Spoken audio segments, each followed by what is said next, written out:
The massive alien ship came down through the clouds over Geneva on a cold Tuesday morning. It was black and shaped like a curved blade, and it blocked out the sun as it descended.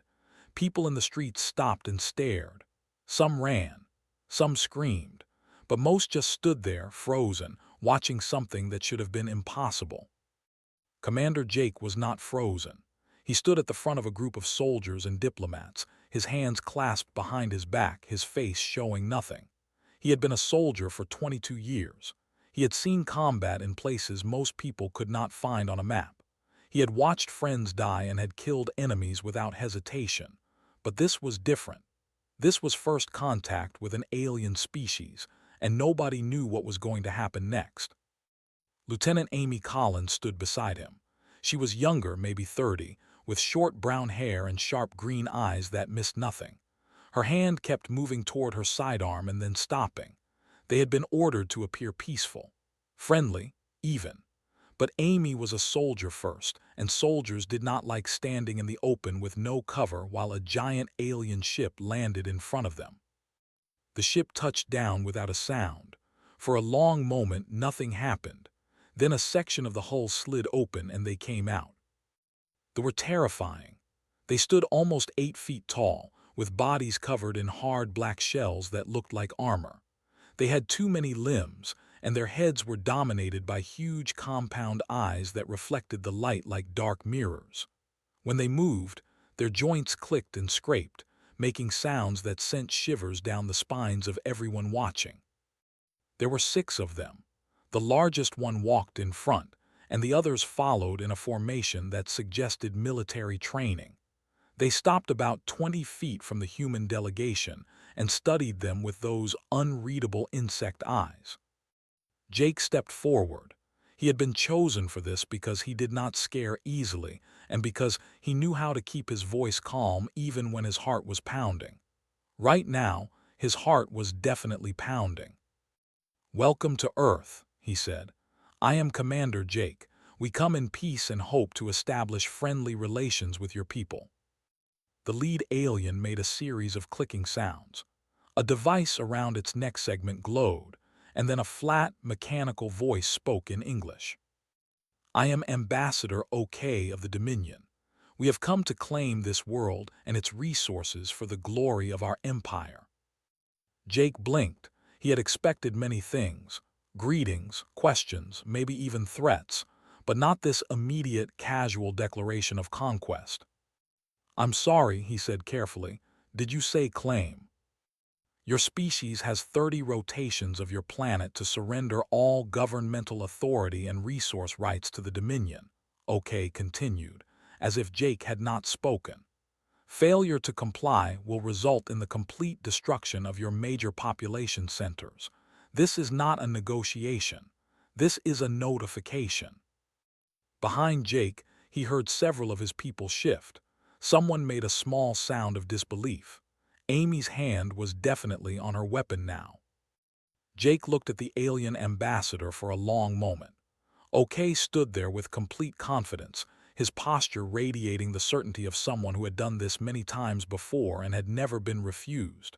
His compound eyes showed no emotion, but somehow Jake could sense arrogance, contempt even. The had looked at humanity and seen something weak, something easy. Jake smiled. It was not a friendly smile. It was the smile of a man who had just realized something important about his enemy, the expected fear. They expected begging and crying and immediate surrender. That told Jake everything he needed to know about them. "That's quite an offer," Jake said, his voice pleasant and calm.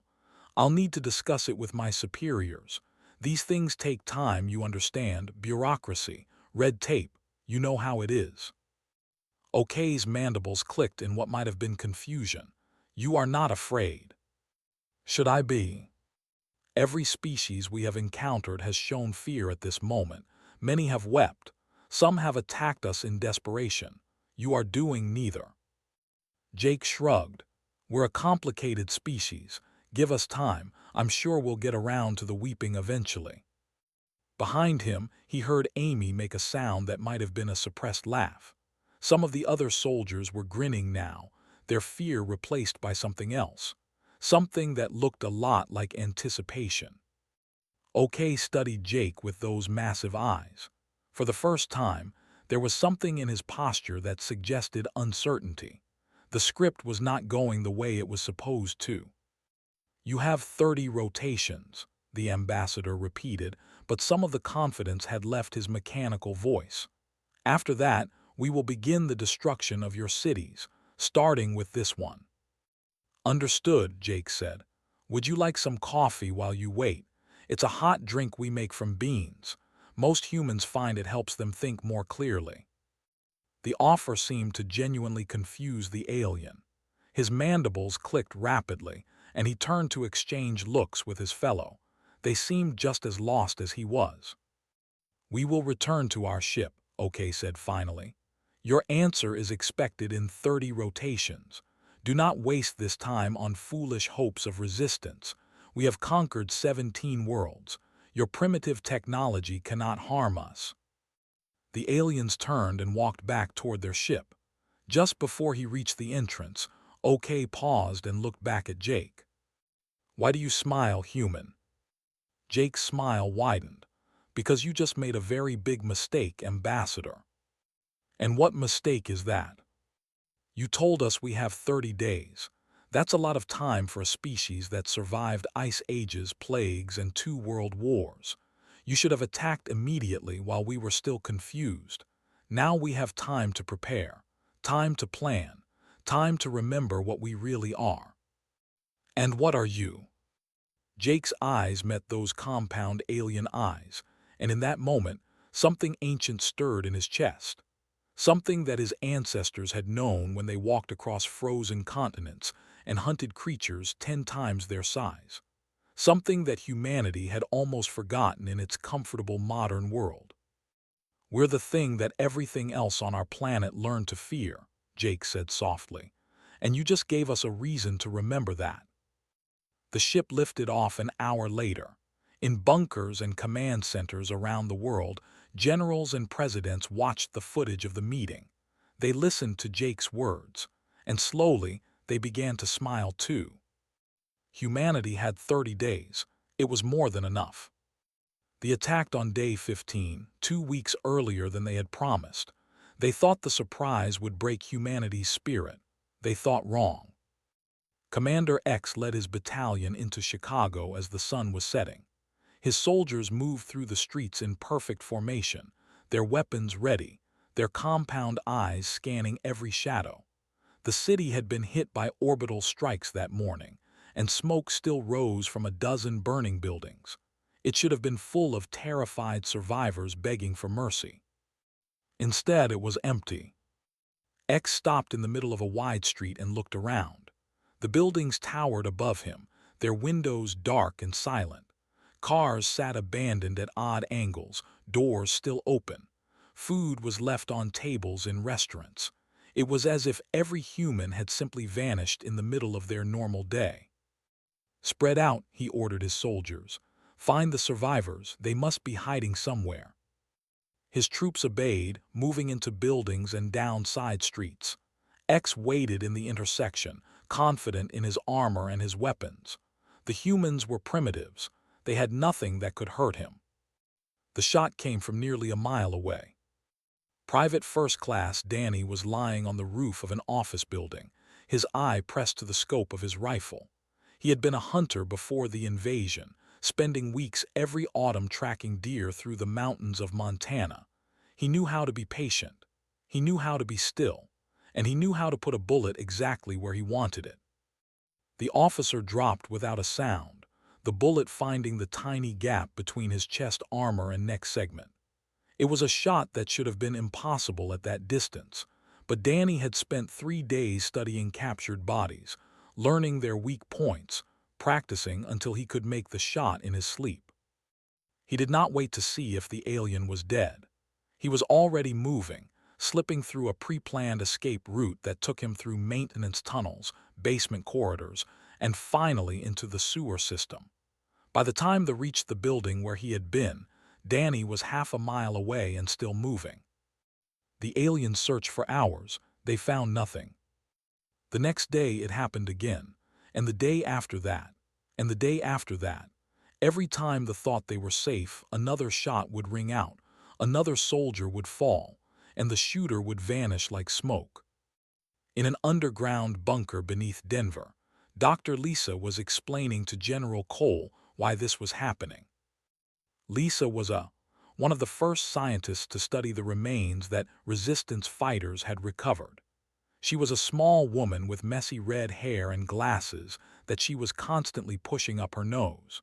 She did not look like someone who held the key to winning an interstellar war, but appearances could be deceiving. "Look at their metabolism," she said, pointing to a holographic display of biology. "They're built for short, intense bursts of activity. They attack fast, overwhelm their prey, and then rest. Their entire evolutionary history is based on the quick kill." General Cole was a large man with a shaved head and a face that looked like it had been carved from stone. He had been fighting wars for 30 years, but this one was different. This one was for everything. "And how does that help us?" he asked.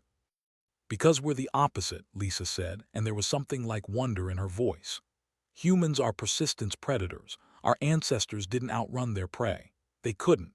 Deer and antelope are much faster than us. Instead, they followed their prey for hours, sometimes days, walking steadily while the animal ran and rested, ran and rested. Eventually, the prey would collapse from exhaustion, and our ancestors would catch up and kill it." She pulled up another display showing human endurance compared to other species. The numbers were striking. "We're the best long-distance runners on Earth. We can sweat to cool ourselves, which most animals can't do. We can maintain moderate activity for incredibly long periods, and we can function, impaired but functional, for days without sleep." "So you're saying we can outlast them," the general said slowly. "I'm saying they've never fought anything like us before. Every species they've conquered probably gave up after the initial attack. That's what prey does when faced with an overwhelming predator. They freeze, or they flee, or they submit. But we're not prey, General. We're predators too. We just hunt differently." General Cole was quiet for a long moment. Then he smiled, and it was a cold, hard smile. "How do we use this? We never let them rest. We attack at night when they're trying to sleep. We hit them in the morning when they're just waking up. We make them jump at every shadow and flinch at every sound. We use their own strength against them." Lisa leaned forward, her eyes bright with a fierce intelligence. "They're stronger than us and faster than us, and their technology is better than ours. But they need rest, and we can survive without it. They expect quick victories, and we can drag this out for years. They've never faced an enemy that simply refuses to stop coming." Within a week, the strategy was implemented across the globe. Resistance cells began coordinating their attacks to ensure that forces were hit around the clock. When the aliens tried to sleep, explosions woke them. When they tried to eat, snipers picked off their guards. When they tried to organize, saboteurs destroyed their equipment. They were not sleeping. They were not eating properly. They were beginning to make mistakes. In Chicago, X had not slept in 4 days. His compound eyes kept scanning the shadows, looking for threats that might or might not be there. Every sound made him flinch. Every dark corner seemed to hide a human with a rifle. He had conquered worlds. He had led armies. He had never known fear before. Now he understood it. The humans were not fighting a war. They were hunting, and they had all the patience in the world. Captain Nate moved through the ruins of Phoenix like a ghost. The moon was hidden behind clouds, and the darkness was almost complete. That was exactly how he wanted it. His team followed him in a silent line. 12 people, each one hand-picked for their skills. There was Kate Murphy, who had been an engineer before the invasion and now built bombs that could destroy vehicles with a few dollars worth of household chemicals. There was Tony, a former gang member from Los Angeles who knew more about moving unseen through urban environments than anyone Nate had ever met.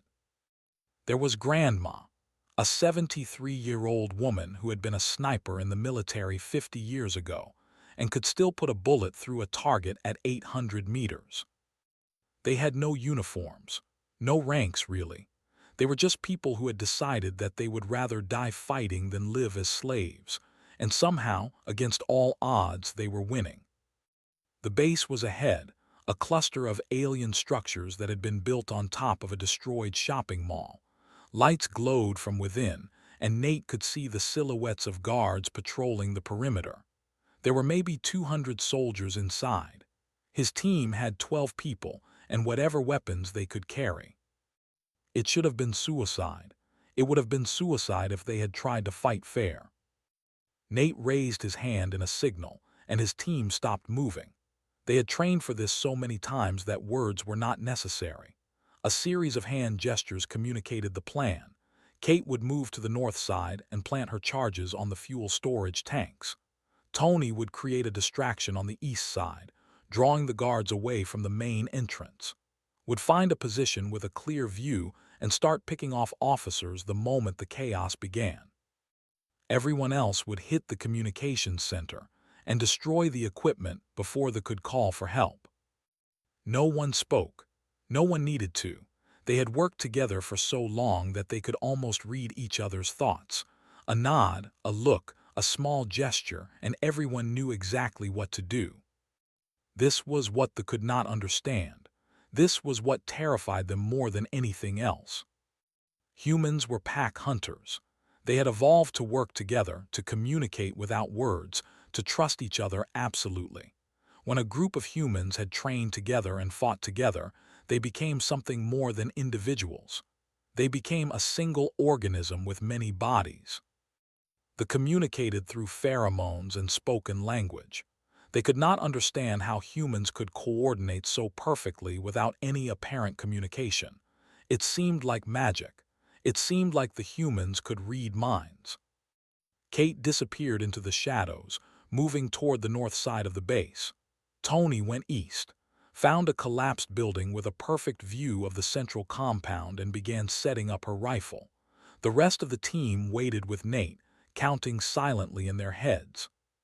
At exactly 2 in the morning, the world exploded. Kate's bombs went off first, turning the fuel storage into a massive fireball that lit up the night sky. The guards rushed toward the flames, clicking and screeching in their alien language. Then Tony's distraction started, a series of smaller explosions on the east side that made it seem like an attack was coming from that direction. The guards split up, confused and disorganized, and that was when started shooting. Her first shot killed an officer who was trying to organize his troops. Her second killed another one.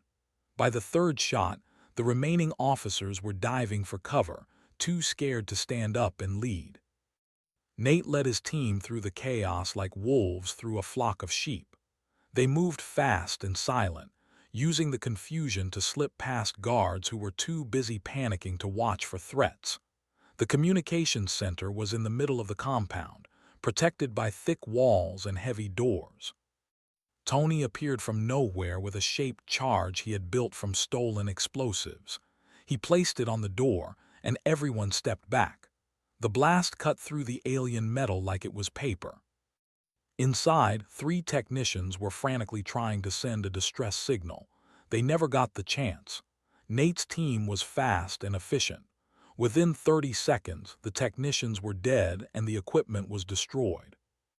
The whole attack took less than 15 minutes. Nate's team killed over 50 soldiers and destroyed their ability to communicate with other bases. They lost no one. Miles away, Admiral Susan Perry watched the footage from a drone that had been circling the battlefield. She was aboard one of Earth's surviving warships, hidden in the asteroid belt with the remnants of the human fleet. Her face showed no emotion, but inside she was burning with a cold satisfaction. "They're learning to fear us," she said to her executive officer, a young man named Chris. "They should have been afraid from the beginning," Chris replied. Susan nodded. She had spent the last 2 months studying learning their patterns, identifying their weaknesses. They were individually stronger than humans. Their technology was superior. Their ships were faster and more powerful. But they had never fought a species like humanity before. They had never encountered pack hunters who could coordinate across vast distances without any apparent communication. They had never faced an enemy who would sacrifice individuals for the good of the group without hesitation.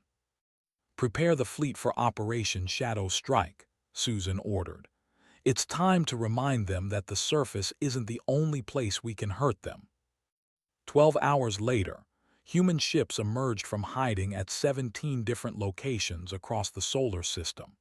They hit supply vessels and communication relays simultaneously, in attacks so perfectly timed that the aliens could not believe it was a coincidence. OK, watching the reports from his command ship in orbit, felt something he had never felt before. It was cold and heavy in his chest, and it made his limbs want to tremble. The humans called it fear. His science officers were babbling about impossibilities. How could the humans coordinate attacks across millions of miles without any detectable communication? How could they know exactly when to strike?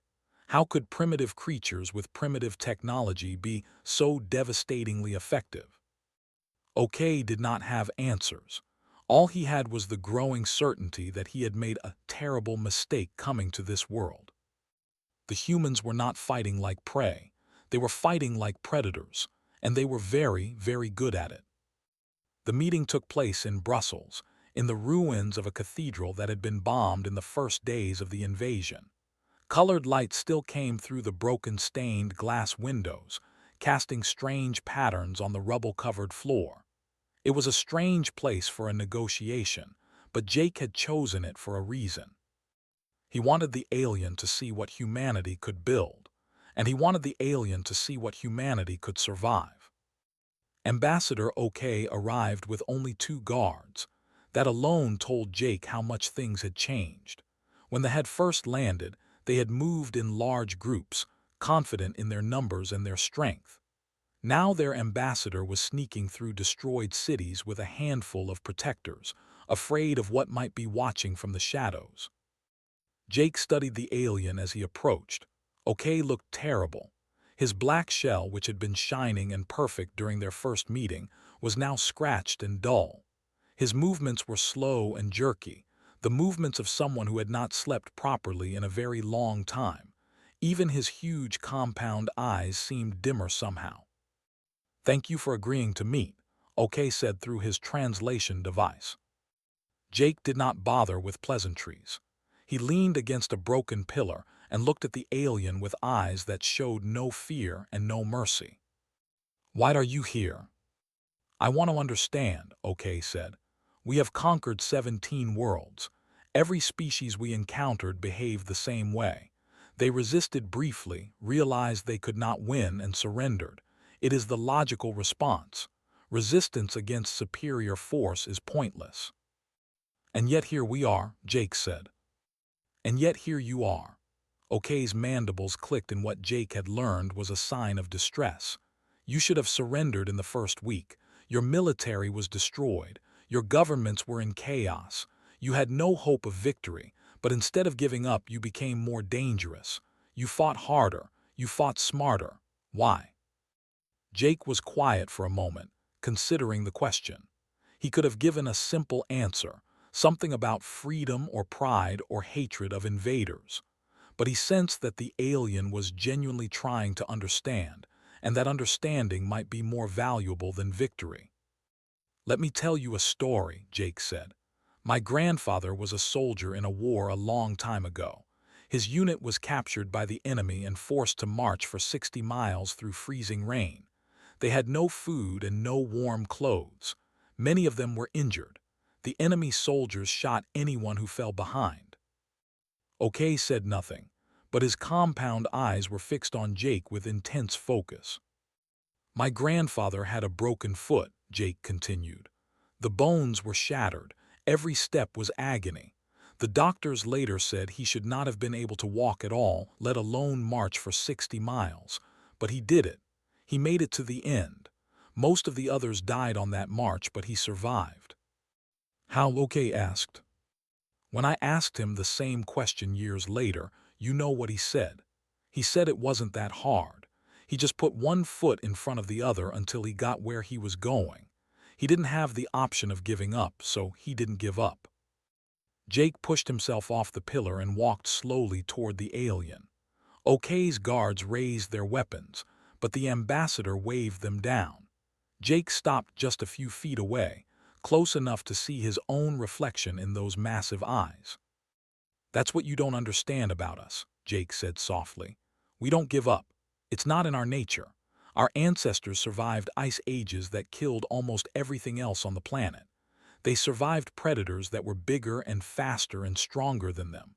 They walked across frozen wastelands and burning deserts and dense jungles. They built civilizations and watched them fall and built new ones on the ruins. He leaned closer, and his voice dropped even lower. Every creature on our world evolved to be afraid of us. The ones that didn't fear us are extinct. We're not the apex predators of Earth because we're the biggest or the strongest or the fastest. We're apex predators because we never, ever stop. OK took a step back. For the first time, Jake saw genuine fear in the alien's body language. It was in the trembling of his limbs, the rapid clicking of his mandibles, the way his guards kept looking at the shadows as if expecting an attack at any moment. Your soldiers are exhausted, Jake continued. They can't sleep because they know we're out there watching and waiting. They can't eat because they're afraid of being poisoned. They can't focus because every shadow might hide a human with a rifle. Meanwhile, my people are getting stronger every day. We're adapting. We're learning. We're waking up parts of ourselves that we'd almost forgotten we had. What do you want? OK asked, and his voice was barely a whisper. I want you to leave. Take your ships and your soldiers and go home. Tell your people about what you found here. Tell them that Earth is not worth the cost of conquest. And if we refuse? Jake smiled. It was a terrible smile, the smile of a predator who had cornered his prey. Then we'll keep hunting you, not for weeks or months, but for years, decades if we have to. We'll make your life on this planet a living nightmare. We'll kill your soldiers one by one. We'll destroy your equipment piece by piece. We'll give you no rest, no peace, no moment of safety. And we'll keep doing it until every last one of you is dead. He stepped back and spread his hands.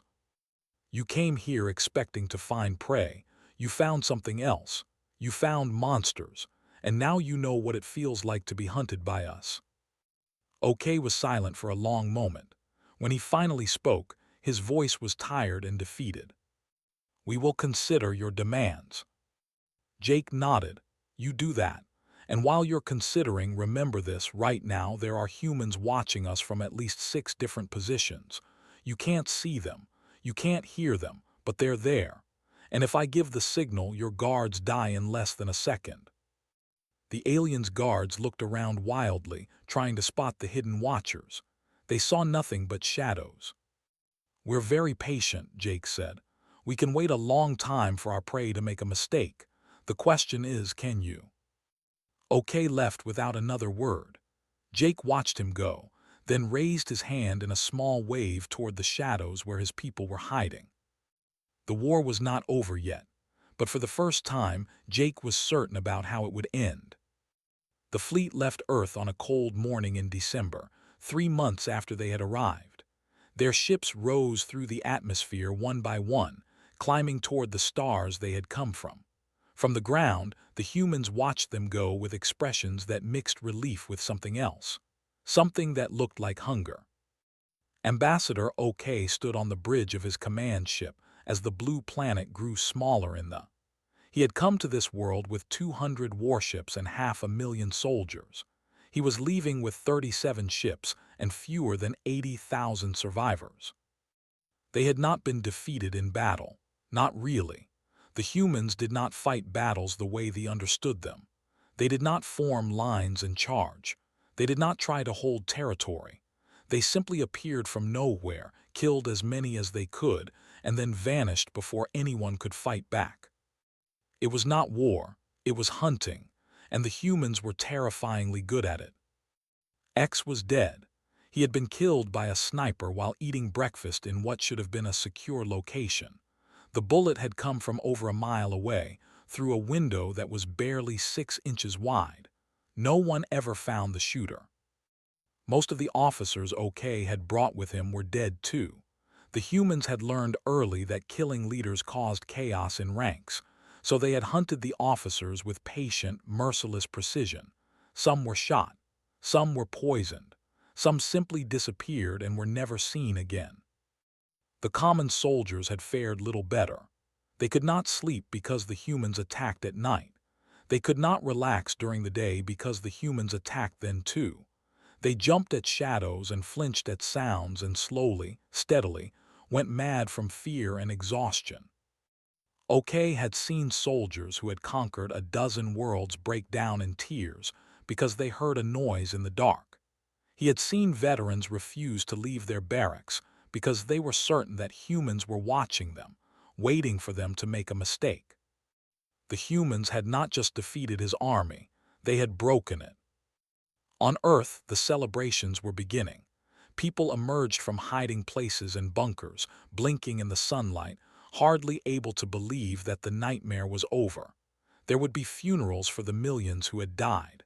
There would be years of rebuilding ahead, but humanity had survived. More than that, humanity had won. In a bunker beneath Denver, Dr. Lisa was reading a transmission that human intelligence had intercepted. It was from OK to his, and as she read it aloud to the assembled military leaders, the room fell absolutely silent. To the Grand Council of the Dominion, the message began. I am sending this warning with the greatest urgency. Do not return to the planet designated Terra. Do not approach the species designated human. They are not what we believed. They are not prey. Lisa looked up at the faces around her. General Cole, Admiral Susan Perry, who had returned from the asteroid belt with what remained of the human fleet, Captain Nate, still wearing the worn clothes of a resistance fighter, Commander Jake, who had become something like a legend among the survivors. She continued reading. In our arrogance, we saw a fractured species with primitive technology and assumed weakness. We were wrong. Their fractures make them adaptable. They do not all think the same way, and this allows them to create new ideas and new strategies faster than any species we have encountered. Their primitive technology taught them to survive without dependence on machines. When we destroyed their weapons, they built new ones from scrap. When we destroyed their cities, they lived in the ruins and used them against us. Admiral Perry smiled coldly. She had lost a third of her fleet in the war, but she had destroyed 10 times that number of ships. It was a trade she would make again without hesitation. They are the most dangerous form of intelligence we have ever encountered, one that evolves not through biology but through ideas. They share knowledge freely, even with strangers. They improve constantly. They learn from every defeat and grow stronger. General Cole nodded slowly. He had watched the human resistance grow from scattered survivors into a coordinated fighting force that could strike anywhere on the planet within hours. The speed of that adaptation had surprised even him. But worse than all of this is their nature. They are pursuit predators. They evolved to chase prey until it collapsed from exhaustion. This instinct has not faded. It has been refined and applied to war with devastating results. Lisa's voice grew softer as she read the next part. They do not conquer territory. They conquer minds. They plant fear in their enemies and let it grow until their enemies defeat themselves. They are patient beyond comprehension, willing to lose 1,000 battles to win a single war. She paused and looked at Jake. He was staring out a small window at the sky where the ships had disappeared. His face was calm, but there was something ancient in his eyes, something predatory. I have seen soldiers under my command, veterans of a dozen campaigns, reduced to trembling wrecks by human psychological tactics. I have seen our bravest officers refuse to leave fortified positions because they knew humans were watching from the shadows. I have seen what these creatures can do to an army's mind, and I will never forget it. The room was completely silent now. Even the hum of the ventilation system seemed to fade. "We thought we were bringing them darkness," Lisa read. "We were wrong. They were born in darkness. They are darkness. For 200,000 years, they hunted and killed everything that threatened them until nothing on their world dared to challenge them. We did not conquer them. We reminded them of what they are." She looked around the room one final time before reading the last lines. "Mark my words, if any vessel approaches human space again, we will not face an enemy defending their home. We will face monsters eager to prove themselves on a galactic stage. The humans are coming, and they never, ever stop." The transmission ended. For a long moment, no one spoke. Then Jake turned from the window and looked at the people who had become his family over the last 3 months of blood and fire. His face was calm, but there was something like satisfaction in his eyes. "Well," he said quietly, "I think they finally understand." Outside, the sun was setting over a world that had been invaded and had refused to fall. In shipyards around the planet, humans were already beginning work on new vessels. Not just defensive ships, but exploration craft, warships designed for journeys beyond the solar system. They had come to Earth expecting to find easy prey. Instead, they had woken something up. They had reminded humanity of what it truly was, and now humanity was looking at the stars with new eyes. The universe was vast and old and full of dangers. There were empires out there that had never heard of Earth, species that would see humans as nothing more than animals to be conquered or destroyed. They would learn differently. Humanity was coming, and as they had discovered, humanity never stopped.